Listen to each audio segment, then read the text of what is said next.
C'est drôle. Bouge là.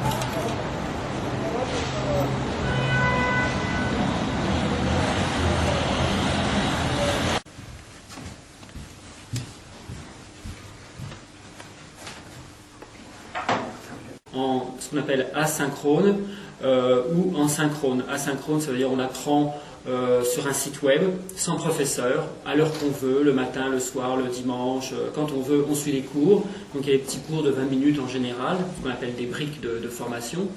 Et il existe donc une deuxième méthode qui est le cours à distance, mais en synchrone, donc avec un professeur qu'on peut voir via une webcam à distance, et le professeur nous voit aussi, et on peut discuter comme si on était en face à face. Sauf qu'il peut y avoir 2000 km entre les deux, entre l'apprenant et le professeur, et on a vraiment un stage avec une interaction humaine, puisque les gens sont au même moment, dans la même, simulés d'être dans la même salle, en face à face.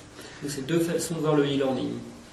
Pouvez-vous nous parler des réticences qu'il peut y avoir à ce mode de formation et de ses avantages comparés, par exemple, aux formations classiques où on se déplace pour assister à une formation spécialisée Alors, dans le e-learning traditionnel sans face-à-face, donc asynchrone, c'est vrai que les gens ont une certaine résistance au sens où ils se disent dans ce cas-là, autant acheter un livre, ça revient à la même chose.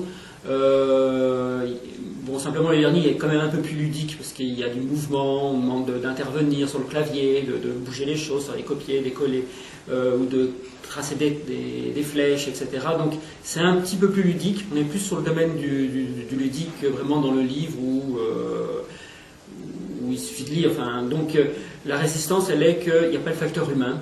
Et c'est vrai que dans la mémorisation, c'est l'être humain qui est comme ça, il faut qu'il y ait quand même une présence humaine, il faut que ce qu'on apprend compte pour quelqu'un, sinon on a tendance à moins mémoriser. Donc c'est une des grosses résistances, c'est que la mémoire est plus labile quand on apprend sans facteur humain. Et l'avantage par rapport à la formation? C'est là qu'il faut... Parce que moi j'ai... Il faut que tu t'assieds, parce qu'il faut qu'il garde le même.